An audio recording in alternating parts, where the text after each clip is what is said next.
already proving with archaeological evidence that everything that was written about this temple was wrong. She was a mother, she was a wife, she was a queen, she was a goddess. And we are trying to find out what it led us. For more than 2,000 years, Cleopatra has been remembered as a woman so beautiful that she could make the most powerful men in Rome abandon reason.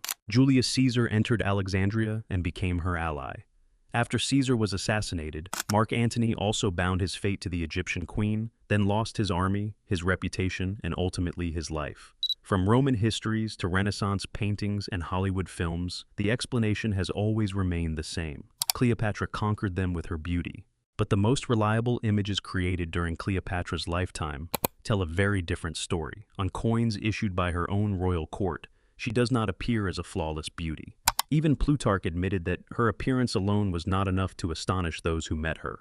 So, what is the truth? If Cleopatra was not as beautiful as legend claims, what made Caesar and Antony, two leaders who had survived civil wars, betrayal, and countless battles, risk their power in alliances with her, the most beautiful woman in the ancient world? In 1963, 20th Century Fox spent $44 million, equivalent to nearly $400 million today, to bring Cleopatra to the screen. Elizabeth Taylor played the leading role. The film presented a queen with sharply outlined black eyes, flawless skin, and gleaming dark hair. Whenever she entered a room, Roman men seemed to stop breathing. This became the Cleopatra the world remembered. But it was far from the only version. Long before Hollywood Renaissance painters had portrayed Cleopatra as an ideal of European beauty, with pale skin, golden hair, and a body shaped according to the standards of the 16th century. Even earlier Roman poets described her as an enchanting queen from the East, a woman who wielded beauty as a weapon, drove men beyond reason, and brought empires to ruin. The familiar story repeated for thousands of years has always revolved around the same idea. Cleopatra was so beautiful that she became dangerous. Julius Caesar, the most powerful dictator in Rome, met her and was immediately drawn into a relationship that lasted for years. After Caesar was assassinated, Mark Antony, the general who controlled the eastern half of the Roman world, followed the same path. He abandoned his Roman wife and family, shifted the center of his power toward the east, and ultimately lost everything at the Battle of Actium. The two most powerful men in the Western world were destroyed one after the other by the same woman. History has often explained it with a single word: beauty. But there is a serious problem with that version. It comes almost entirely from Roman sources. These were historians writing for the victorious side poets serving a new regime and politicians with very specific reasons to tell the story in a particular way. Then archaeologists began uncovering images of the real Cleopatra. These were not Renaissance paintings or Hollywood posters, but portraits created by her own royal court while she was still sitting on the throne. What they saw matched none of the films, and that discovery transformed the central question completely. The face on the coins minted during the reign of Cleopatra VII provide the most reliable surviving images of her appearance. Unlike paintings or sculptures created centuries later, these coins were produced while Cleopatra was still ruling and under the direct authority of her court. This means that the portrait was either accurate or at the very least personally approved by Cleopatra. The face shown on these coins has a prominent nose, with a high bridge, a pointed chin, a broad forehead, and a strongly defined jaw. Coins produced at the mints of Ashkelon and Antioch display remarkably similar features. This suggests that the image was deliberate and consistently reproduced across the territories under her control. The face is not unattractive, but it is nothing like the ideal represented by Elizabeth Taylor. This is the face of authority, not a face designed to seduce. Most revealing of all, even Roman historical sources, which had every reason to exaggerate the legend of her beauty, never truly claimed that Cleopatra was breathtakingly beautiful. Plutarch, the historian who wrote about her in the greatest detail, recorded that her appearance was not by itself so exceptional that it astonished those who saw her. He made the point clearly. Her power did not come from her face. It came from her voice, from the way she spoke, and from the commanding presence she brought into every room. This testimony comes from the Roman side. Even the writers associated with the victors' people who benefited from portraying Cleopatra as an enchantress who used beauty to control Roman generals did not celebrate her physical appearance. So where did the story of two Roman commanders losing everything because of a beautiful face actually come from? More importantly, if beauty was not the reason, what made Julius Caesar a man who had just emerged from a brutal civil war, look at the Queen of Egypt and decide that an alliance with her was worth the risk. What made Mark Antony the general who controlled half of the Roman world, willing to bind his fate to hers? The answer lies in what Cleopatra truly controlled, and it had nothing to do with her face. The richest kingdom in the Mediterranean. Egypt in the 1st century BC was not a dying ancient kingdom waiting for Rome to take control. It was the wealthiest economy in the eastern Mediterranean, and anyone who ruled it automatically became a force that no major power could ignore. The Nile Valley was an agricultural engine without equal in the ancient world. Each year, the river flooded and deposited rich soil along its banks, creating some of the most fertile farmland anywhere in the Mediterranean. The grain produced in the Nile Delta was enough to feed Alexandria, the largest city in the world at the time, while still leaving enormous quantities for export. A few decades later, after Egypt became a Roman province, wheat from the Nile Valley alone supplied 1/3 of all the food imported into the city of Rome. Anyone capable of cutting off Egyptian grain could push Rome toward famine and unrest. But food was only one part of Egypt's power, and it was not the most intimidating part. Alexandria, Cleopatra's capital, was the greatest commercial center in the ancient world, and possibly the most international city on Earth at the time. It stood at the crossroads between the Mediterranean and the trade routes carrying luxury goods from Arabia, India, and East Africa. Spices, silk, ivory, precious stones, and incense all passed through Alexandria before entering Roman markets.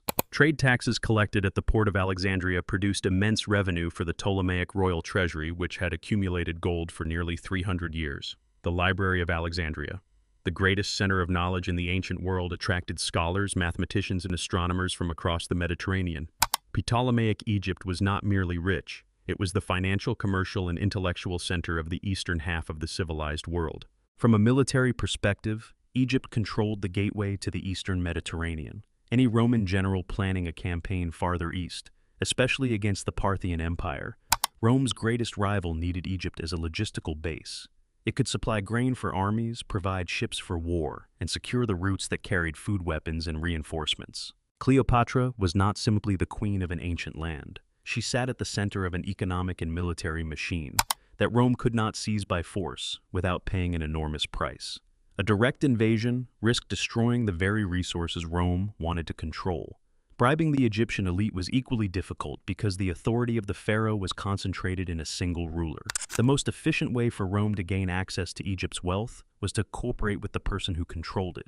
In 48 BC, when Julius Caesar arrived in Alexandria, both he and Cleopatra were trapped in situations that neither could escape alone. The gamble in Alexandria. Julius Caesar arrived in Alexandria in the autumn of 48 BC, not as a conqueror, but as a man facing an urgent crisis. I had just emerged from the civil war against Pompey. His armies were exhausted after years of continuous fighting from Gaul to Greece. He needed money, and he needed an enormous amount of it. He had soldiers to pay, a wounded and unstable Rome to restore, and political opponents in the Senate who still possessed considerable power. Egypt had a vast royal treasury. Egypt had grain. Egypt had everything Caesar needed. But when Caesar entered Alexandria, he found a situation far more complicated than he had expected. Cleopatra, then about 21 years old, had been driven from the throne by her own younger brother, Ptolemy XIII. The Egyptian court had split into two rival camps. Cleopatra had been forced out of the capital and was living in exile with a small army near the eastern frontier. Ptolemy controlled Alexandria with the support of royal advisors and the regular Egyptian army. Caesar needed an ally on the Egyptian throne, someone dependent enough on Rome to cooperate, yet powerful enough to keep the kingdom stable. Cleopatra needed Roman military strength to recover the crown from her brother. Each possessed something the other desperately needed, and both understood the bargain perfectly. Their famous meeting, in which Cleopatra was concealed inside a bundle of linen and carried through the forces of Ptolemy into the palace where Caesar was staying, was not merely a romantic attempt to capture his attention. It was a dangerous political move by a woman who understood that she might receive only one opportunity to reach him. Had she waited for official diplomatic channels, Ptolemy and his advisors would have reached Caesar first. Cleopatra would have lost her only chance. When she finally stood before Caesar, she offered something he had not expected. She spoke fluent Greek, the shared language of the Mediterranean elite, and she understood the machinery of Roman politics. She did not beg for protection. She presented a clear proposal. Rome would gain access to the resources of Egypt, and Cleopatra would be restored to the throne. Each side would receive what it needed. There was no ambiguity. Caesar accepted. The struggle for power erupted inside Alexandria itself. The streets became battlefields. The royal palace was placed under siege. At one point, Caesar nearly faced destruction when the forces of Ptolemy cut off access to fresh water, but the Roman army eventually gained the advantage. Ptolemy 13 drowned in the Nile while attempting to escape aboard a boat overloaded with soldiers. Cleopatra returned to the throne, but not as a Roman puppet. She retained control of the treasury, continued to direct the machinery of government, and negotiated from a position of partnership rather than dependence. This was not simply a love story. It was an exchange of power in which both sides walked away with what they needed. But what transformed the alliance into something far greater than an ordinary political agreement was Cleopatra's ability to preserve it.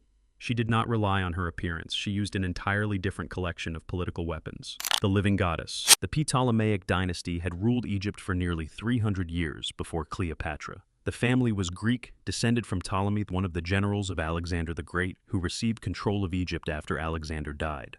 For almost 3 centuries, the Ptolemaic pharaohs lived apart from their subjects inside the palaces of Alexandria. They spoke Greek, followed Greek customs, and ruled over a people whose language they had never bothered to learn. Cleopatra broke with that tradition. She became the first Ptolemaic pharaoh in nearly 300 years to speak the Egyptian language. She communicated directly with ordinary Egyptians, priests, and local officials without relying on translators. This was not a personal interest. It was a calculated political decision.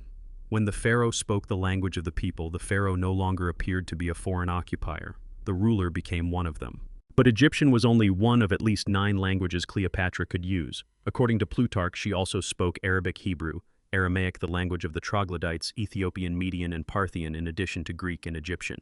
The strategic purpose of this linguistic range is clear. It covered almost every major commercial and military partner in the Eastern Mediterranean world. Cleopatra could negotiate directly with Arabian merchants, Parthian ambassadors, and Ethiopian leaders. She required no translator, no intermediary, and no official who could alter or filter information before it reached her. In the ancient world, where communication between kingdoms depended almost entirely on interpreters, this was an advantage possessed by almost no one. Plutarch described her voice as an instrument with many strings. She could adjust her language tone and rhythm for each person she addressed. This was not simply a performance. Cleopatra understood that speaking to another person in their native language created something that neither gold nor armies could purchase: personal trust. Alongside language, Cleopatra employed an even more sophisticated instrument of power. She created a sacred public identity for herself as the living embodiment of Isis, the Egyptian goddess of motherhood, wisdom, protection, and royal authority. During public ceremonies, Cleopatra wore the clothing of Isis, carried the symbols of Isis, and allowed the Egyptian people to see her as more than a queen. She appeared as a goddess walking among mortals. This was not superstition, nor was it a private fantasy. It was one of the most advanced methods of legitimizing power available in the ancient world. Within the Egyptian political and religious system, the pharaoh already served as the bridge between the realm of the gods and the world of humanity. Cleopatra pushed that role to its greatest possible extent. She did not merely represent the goddess, she became the goddess. When the people believed their pharaoh was Isis, anyone who resisted Cleopatra was not simply rebelling against a government. They were resisting the cosmic order itself. It created a political shield that no Roman general could imitate, no amount of money could purchase, and no invading army could easily destroy. When Caesar was assassinated on the floor of the Roman Senate in March of 44 BC, Cleopatra lost her only secure ally in Rome. She returned to Alexandria, but the world around her had changed completely. Rome had divided once again. Octavian Caesar's grandnephew, adopted son and official heir, controlled the West. Mark Antony, the most experienced military commander in Rome, controlled the East. Egypt stood within Antony's sphere of influence, and Antony needed money for the greatest war of his life, the Golden Barge at Tarsus. In 41 BC, Mark Antony ordered Cleopatra to appear before him at Tarsus, a coastal city in Cilicia, now part of southern Turkey. The official purpose was to question her over accusations that she had secretly supported the men who assassinated Caesar. A summons from the general controlling the eastern half of the Roman world was not an invitation, it was a command. Cleopatra ignored the first summons. Then she ignored the second. She made Antony wait. When she finally chose to appear, she did not arrive like an accused ruler called in to answer charges. Plutarch described the spectacle. Cleopatra sailed up the Cydnus River aboard a magnificent barge covered in gold. Its sails were dyed purple, the color of royalty. Its oars were coated in silver. Clouds of incense drifted along the riverbanks before the vessel itself came into view. Cleopatra reclined beneath a canopy woven with gold, dressed as the goddess Aphrodite, the Greek counterpart of Isis. Attendants dressed as Eros stood beside her, gently fanning her, as flutes and harps played across the water. The entire population of Tarsus rushed toward the river. The public square where Antony waited was left almost empty. The most powerful Roman commander in the east remained seated alone on his tribunal while the city gathered to witness the arrival of the Egyptian queen. This was not romantic seduction. It was a political message delivered through spectacle. Cleopatra was telling Antony and everyone watching that she was not a subordinate summoned for questioning. She was Isis and Aphrodite, a living goddess. A goddess did not submit to interrogation. She arrived by her own choice at the moment she selected and in the manner she decided. Antony understood the message. He also had practical reasons to accept it. I was preparing for a military campaign against the Parthian Empire, the most powerful eastern enemy of Rome, whose territory stretched from Mesopotamia toward the borders of India.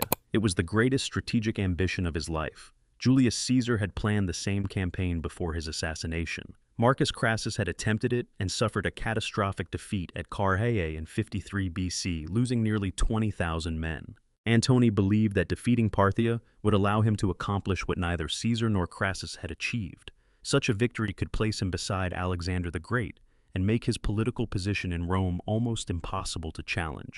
But the campaign required everything Egypt possessed. He needed money to hire mercenaries, grain to feed tens of thousands of soldiers through months of warfare warships, and secure supply bases across the eastern Mediterranean. Without Egypt, the Parthian campaign was nothing more than a dream written on paper. Cleopatra in turn needed Roman military power to protect Egypt from regional rivals and to secure her throne against members of the royal court who were always prepared to replace a pharaoh who appeared weak. An alliance with Antony offered her both military security and the protection of Roman authority. Just as it had been with Caesar 7 years earlier, the alliance between Antony and Cleopatra was built upon mutual interest. Each possessed something the other needed. Each understood the value of what they controlled. Neither was under a spell. But Rome would tell the story in an entirely different way. And the version Rome created is the reason the world has believed the legend of Cleopatra's beauty for 2,000 years. The story Rome needed to tell. The Battle of Actium in 31 BC brought everything to an end. The combined fleet of Antony and Cleopatra was defeated off the coast of Greece by the naval forces of Octavian, commanded by Agrippa. Antony and Cleopatra retreated to Alexandria. 1 year later, as Octavian's army entered Egypt, both took their own lives. Antony died by the sword. According to tradition, Cleopatra died from the bite of an Egyptian cobra, although the exact method remains disputed. Octavian had won. Egypt became a Roman province, and the victor began to write the history. Octavian, who would later assume the name Augustus and become the first emperor of Rome, faced a serious problem. Mark Antony had not been an obscure commander. He had once been Caesar's ally. He was one of the most respected military leaders in Rome and had served as consul, the highest office in the Roman political system. Explaining why such a man had turned against Rome and joined a foreign queen required a carefully constructed story. The truth was that Antony allied himself with Cleopatra because Egypt possessed money, food, military resources, and the strategic position required for his campaign against Parthia. That was a completely rational explanation. But it presented Antony as a strategist pursuing military interests, not as a traitor. And if Antony remained a strategist, then the war at Actium could not be presented as Rome destroying an evil foreign threat. It was simply another Roman civil war, two rival factions fighting for power, with Octavian emerging as the victor.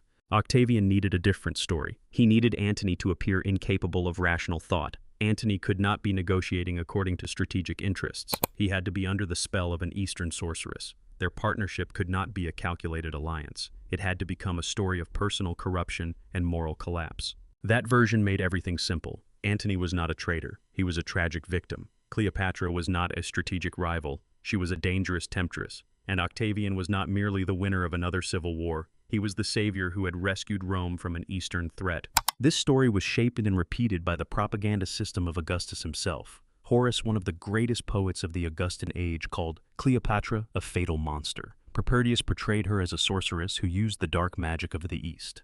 These works were not created in a political vacuum. Their authors received the patronage of the Augustan regime, and their writings served a clear political purpose. Cassius Dio, writing centuries later, recorded a version that had already been enlarged through generations of repetition. Renaissance artists, fascinated by the Roman world, carried the myth even further. In their paintings, Cleopatra became a pale, golden-haired European woman reshaped completely according to Western ideals of beauty. Finally, Hollywood completed a transformation that had continued for 2,000 years through the image of Elizabeth Taylor. 2 millennia of propaganda had accumulated, each layer built upon the one before it, until the original woman disappeared beneath the surface. But the surviving evidence tells a different story.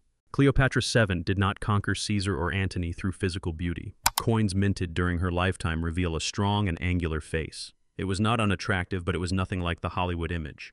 Plutarch himself confirmed that her appearance was not her most striking quality. What Cleopatra possessed was far more powerful than beauty. She controlled the richest kingdom in the Mediterranean. Egypt possessed a royal treasury built over nearly 300 years, grain supplies capable of feeding Rome, a commercial capital, connecting 3 continents and a strategic position, commanding the gateway to the east. Cleopatra spoke at least 9 languages and could negotiate directly with nearly every major regional power without relying on translators.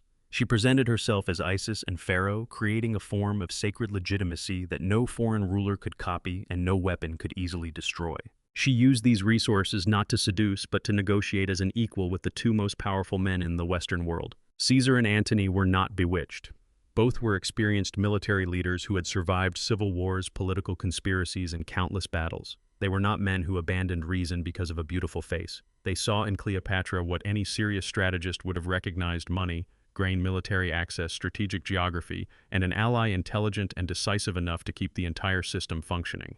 The legend of Cleopatra's beauty was never truly a compliment. It was Rome's way of reducing a woman it could not control into the only quality it was willing to recognize in a woman: her appearance. And Cleopatra was not the only target of this strategy. It was a pattern Rome used against powerful women who threatened an order controlled by men. Political rivals became objects of sexual fascination. Strategy became emotion. Authority became beauty. It was simpler, easier to accept, and far less dangerous than the truth. 2,000 years later, that version remains the most familiar one. Yet every ancient coin recovered from the earth, every careful rereading of Plutarch, and every new archaeological discovery from Alexandria points toward the same conclusion. Cleopatra was far more dangerous than history has admitted, and the reason was never her face.